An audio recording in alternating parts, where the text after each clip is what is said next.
एक बार एक जिज्ञासु व्यक्ति ने एक संत से प्रश्न किया, महाराज, रंग रूप बनावट प्रकृति में एक जैसे होते हुए भी कुछ लोग अत्यधिक उन्नति करते हैं, जबकि कुछ लोग पतन के गर्त में डूब जाते हैं। संत ने उत्तर दिया, तुम कल सुबह मुझे तालाब के किनारे मिलना, तब मैं तुम्हें इस प्रश्न का उत्तर दूंगा।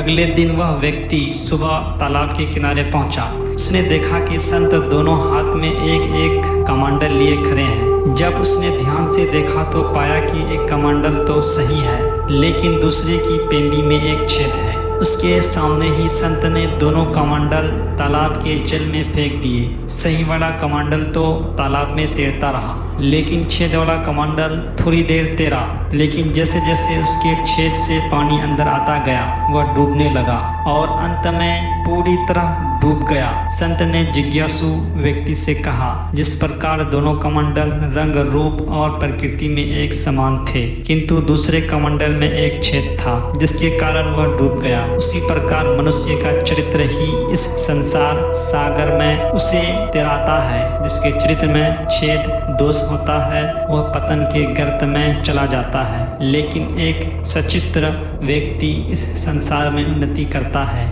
जिज्ञासु को अपने प्रश्न का उत्तर मिल गया। जीवन में चरित्र का महत्व सर्वाधिक है, इसलिए हमें चरित्रवान बनना चाहिए। चरित्र हमारी बहुमूल्य संपत्ति है, सफल जीवन की दिशा है। उत्कृष्ट चरित्र ही मानव जीवन की कसौटी है। यूं तो धन, विद्या, कला, शक्ति आदि का भी मनुष्य के जीवन में अपना स्थान है, महत्व है। चरित्र के द्वारा ही मनुष्य का जीवन सुख, शांति और मान सम्मान की अनुकूल दिशा अथवा दुख, दरिद्र, अशांति, असंतोष की प्रतिकूल दिशा में गतिमान होता है। एक विद्यार्थी में यह 5 लक्षण होने चाहिए: काचेष्टा, बको ध्यानम, स्वान निद्रा, तथेउच अल्पहारी गृह त्यागी।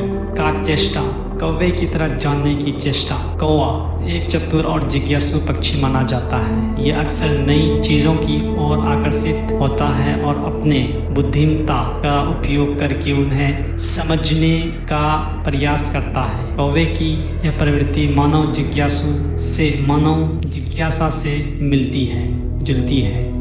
जहाँ एक व्यक्ति भी नई नई चीज़ों को जानने और समझने की कोशिश करता है, जो हमें सीखने और समझने के लिए प्रेरित करती है। कौवा जो हमेशा अपनी आँखें और कान खुले रखता है, किसी भी नई जानकारी को पकड़ने के लिए तत्पर रहता है। बको ध्यानम, बोगले की तरह ध्यान। बोगला एक पक्षी होते हुए मछली पकड़ने के लिए तालाब या नदी के किनारे बहुत धैर्य और एकाग्रता से खड़ा रहता है। वह लंबे समय तक बिना हिले डुले पानी में देखता रहता है ताकि सही समय पर मछली पकड़ सके। इसी प्रकार व्यक्ति अपने लक्ष्य को प्राप्त करने के लिए अत्यधिक धैर्य और ध्यान का प्रदर्शन करता है। स्वान निद्रा तथा कुत्ते की तरह सोना। कुत्ते की नींद बहुत हल्की होती है। वे सोते समय भी अपने आसपास की गतिविधियों पर ध्यान रखते हैं। इसी प्रकार कुत्ते की तरह सोना का मतलब होता है हल्की नींद लेना, जिसमें व्यक्ति पूरी तरह से गहरी नींद में नहीं होता और थोड़ी सी भी आवाज़ या हलचल से जाग जाता है। अल्पहारी का मतलब होता है कि व्यक्ति थोड़ी मात्रा में खाना खाता है, वह अधिक खाने से बचता है और केवल उतना ही खाता है जितना उसके शरीर को ज़रूरत होती है। यह स्वास्थ्य के लिए बहुत लाभकारी होता है, क्योंकि अधिक खाने से मोटापा और अन्य स्वास्थ्य समस्याएं हो सकती हैं। गृह त्याग का मुख्य उद्देश्य संसार की मोह माया से दूर होना है। यह व्यक्ति को ध्यान, योग और आत्म साक्षात्कार के मार्ग पर अग्रसर करता है। गृह त्यागी व्यक्ति का जीवन मुख्यतः आध्यात्मिक साधना,